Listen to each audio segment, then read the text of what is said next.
Today, Nikon's amazing new 70-200mm S lens, as well as the wildfires raging to the east of my home in Portland, Oregon.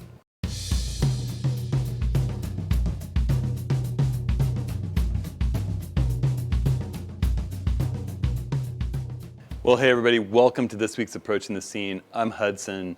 Last week when I dropped the video, the day that the Approaching the Scene video came out last Thursday, I got a delivery with this 70-200 2.8 S lens, which I ordered back in January 6th, I think. I think between COVID and some supply chain disruptions, it took quite a while for this beauty to get here. And I will say it's well worth the wait. So in this video, I'm going to talk a little bit about it compared with my experience with, extensive experience with all the Nikon 70-200mm lenses, but especially the 70-200 FLED 2.8 that I've been shooting with for the past several years. I'll talk about what I love about this lens, what I love about that lens, whether you should consider upgrading if you already have that lens. And I'll show you some pictures that I've taken over the last week with this lens. I almost didn't get this video made because of the extreme fires that we have burning throughout the West Coast now, from up in the Palouse in Washington, clear down through California, and basically all of Oregon on the west slope of the Cascades is on fire. And we didn't have power most of yesterday, in fact all of yesterday in my studio to be able to cut this video together. And I also had to go rescue my mother from her farm, which is near the Santiam fire, a huge devastating fire that grew from 500 acres to 200,000 acres in essentially a day with high winds from the east.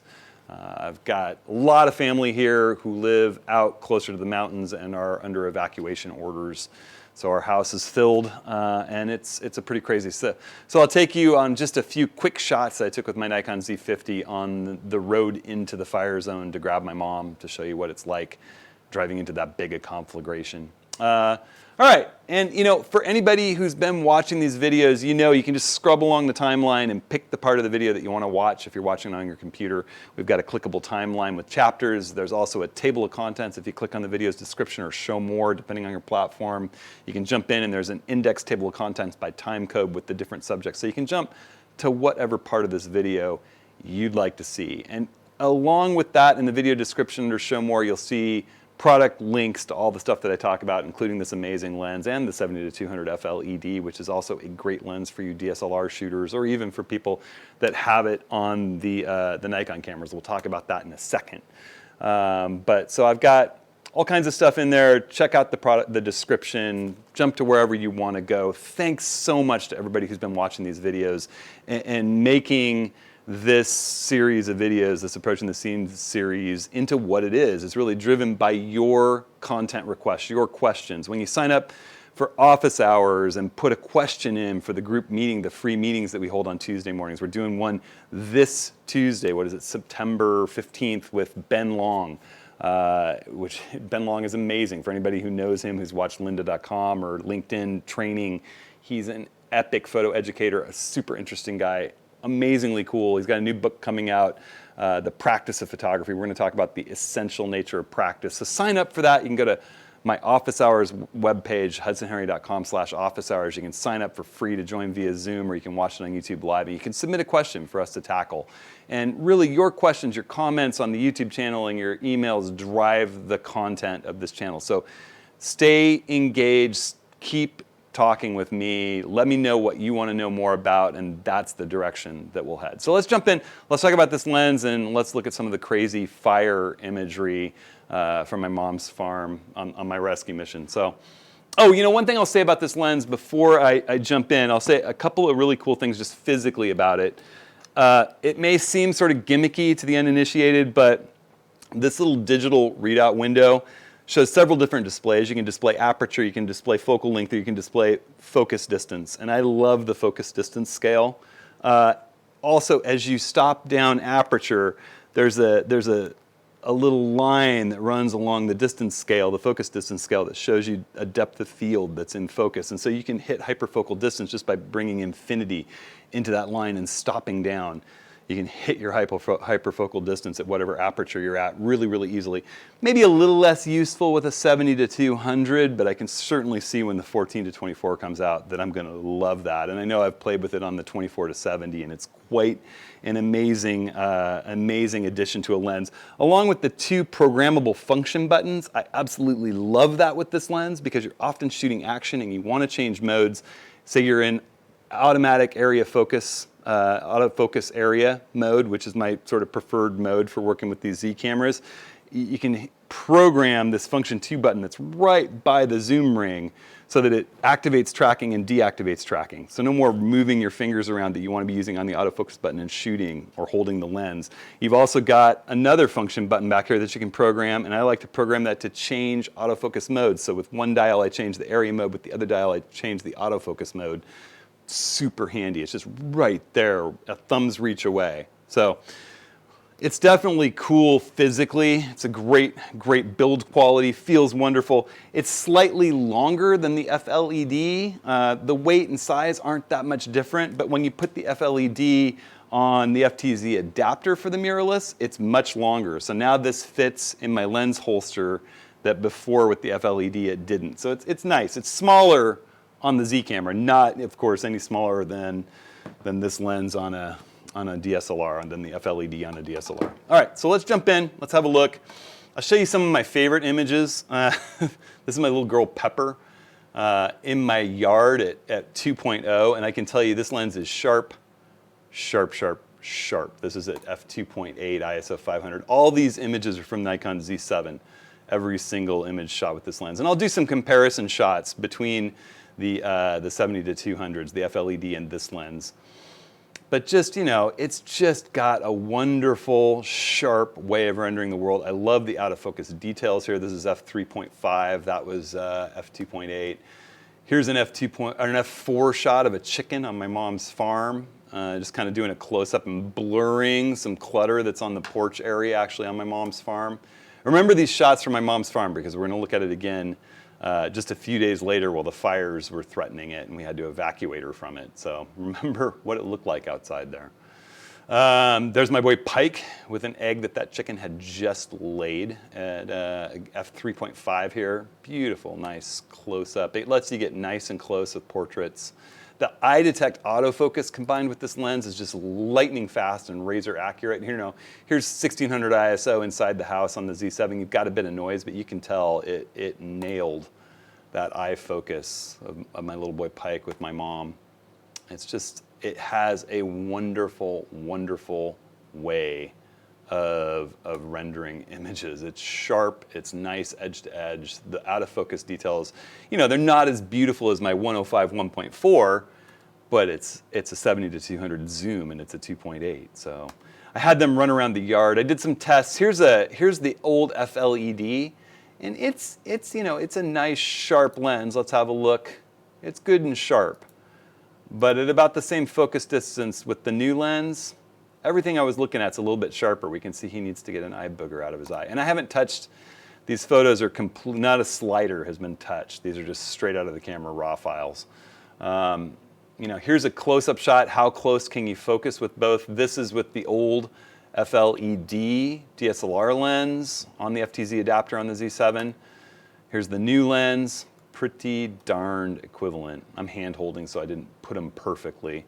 But, you know, just such a nice sharp edge this puts. This is at f2.8, 110 ISO. Both of them are nice and sharp. There's nothing wrong with the old FLED. And I just want to make this statement. I think that if you own the old FLED and you don't need lightning fast, silent autofocus, let's say you're filming yourself and you want eye detect silent autofocus for video work, or you want to use autofocus in video work. This lens has dual autofocus motors. It is fast focusing and it's completely stepless. There's no gradations, there's no jerking, there's no sound. So it almost feels sort of magical as you're tracking action with this because it just smoothly keeps everything perfectly in focus. The FLED does a fantastic job with autofocus. It's no slouch, it's fast on the FTZ adapter. It's sharp. The lens before this, the 70-200 VR2, had many, many limitations. It had a huge amount of vignetting. All the 70-200 millimeter lenses that came before the FLED, the 2.8s, vignetted as you got more and more resolution with our high megapixel cameras. You started really noticing vignetting, a certain loss of sharpness at the edges.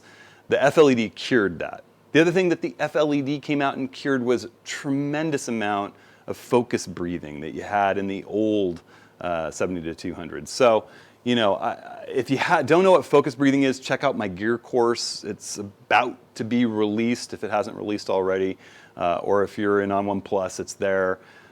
There's a whole thing on focus breathing. There's a whole lesson on that. But essentially what it means is that as you focus closer and closer, the lens's focal length changes. And with the old VR2 and some of the previous lenses, you would actually, if 200 millimeters, if you tried to focus close, like to photograph a portrait, the lens would actually shift back to about 120 millimeters. A huge amount of focus breathing. And the FLED has barely perceptible focus breathing at the extreme. It's almost unnoticeable. You can use it for focus stacking. It really helps that you can use this in the landscape with focus stacking if you need to. And I can't perceive any focus breathing with the new S version. So to me, you know, if you're a DSLR shooter and you're dabbling in the Z world, the FLED is a fantastic lens. If you're buying brand new into the Z world, you've got unlimited funds, get this S lens. It's amazing. It is slightly better. It's slightly sharper, slightly faster focusing. And just smooth and super, super nice handling. It has little details that the FLED doesn't, like a felt-lined hood. You know, just solid build. Everything's wonderful about it.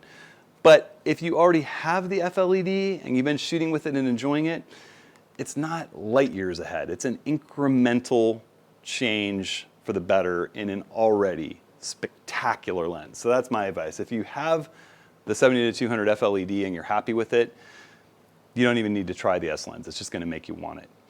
If you have the VR2 and you're in the Nikon Z world, you should get this lens. It's a major, major improvement. All right, so let's keep looking. So I'll just run through a couple more images here. I took it out and shot some action kiteboarding. As many of you know, kiteboarding is my major addiction alongside photography. I'm a dad first, photographer second, kiteboarder third, and lately kite foiler. I've been riding hydrofoils. But this is my good friend Walker. And if you wonder how sharp this thing is, let's see it render. There we go. There's your Z7. And that's at a bit of a distance. And you know, the Nikon Z's autofocus system has really improved if you adapt your shooting to take advantage of its automatic autofocus area mode. Here's my friend Cristiano's boy, Alessandro, who's just learning to kite. He's tearing it up. He's 11. Here's my friend Jason, who likes to launch huge. There he is losing his board. Here's my wife ripping around in a turn and doing a heel grab on her board. Once again, you know, it doesn't look sharp till it renders. Once it renders, pretty sharp. I might have missed focus slightly, but it's pretty close. I'd do that in the DSLR days too. It's doing a pretty good job of maintaining a razor sharp focus as you go through these shots. So I did some action sequences with this lens, just tracking and firing off bursts. I got my boy Pike on his bike at his mom's farm, or his grandma's farm in Turner, Oregon. And you know, he's leaving the frame almost. This is an auto area autofocus mode, no tracking chosen at all. Same thing here. Just jumping to the moon here, keeping him in the frame.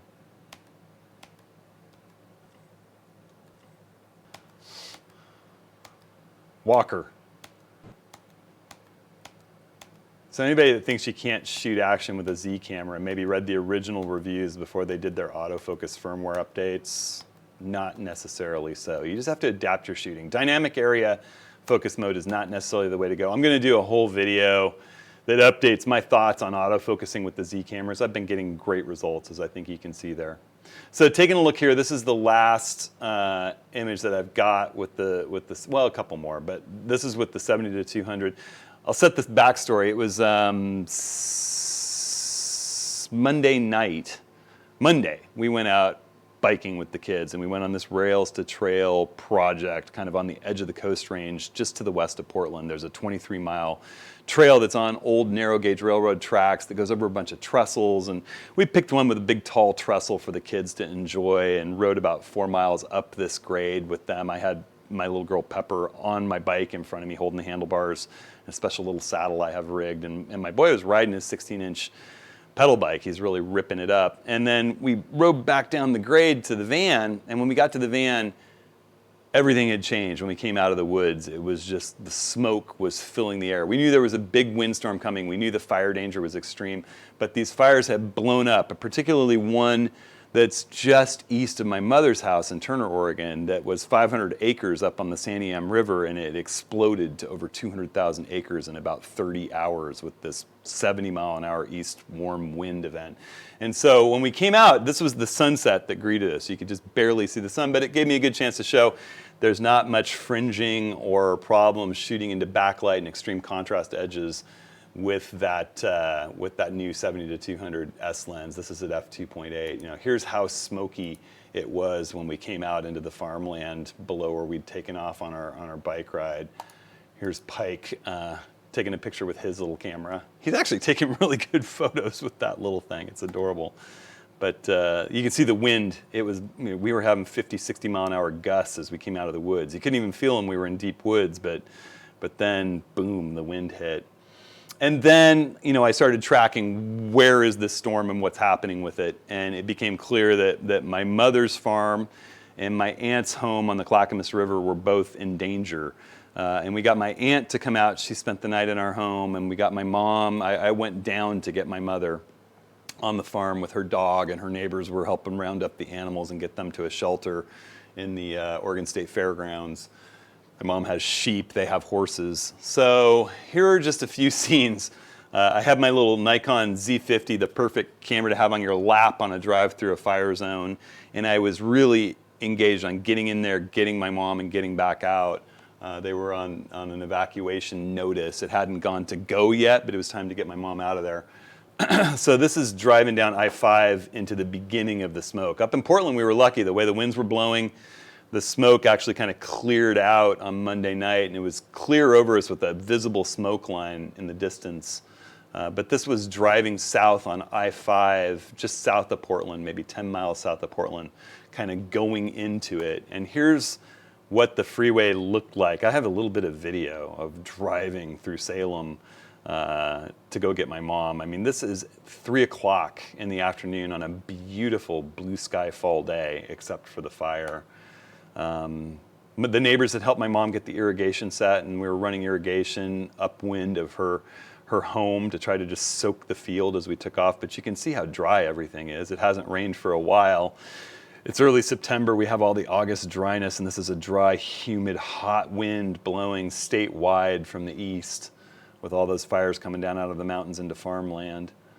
And there's my mom's farm. This is, you know, just automatic color white balance. It's not a blown white balance. This is what everything looked like. You know, I could color correct this to make it look natural, but this is what it looked like.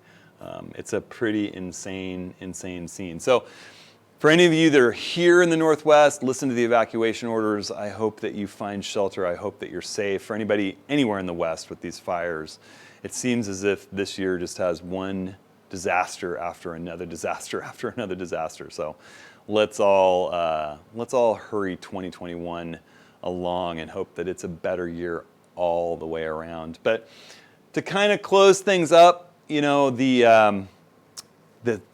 older 70-200 f/LED is a masterpiece of a lens. The new 70-200 S lens for the Nikon Z system is, I don't think it's too far out there to say it's the best 70-200 yet made. I think that, you know, maybe someone will debate that, but it's a pretty epically amazing lens, and it's a joy to use. So I'm having a ton of fun with it. And you'll see more images from that coming. Again, we've got office hours this Tuesday. Let me double check the date on that. It's this Tuesday.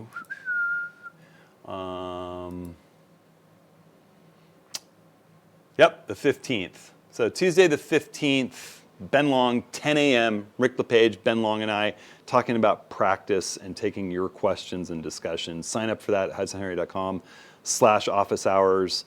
And I look forward to seeing you there. Make sure you drop your comments and questions on the YouTube channel or send me an email. I'm easy to get. You drive the content. Thanks so much, everybody. Stay safe, and we'll see you next week.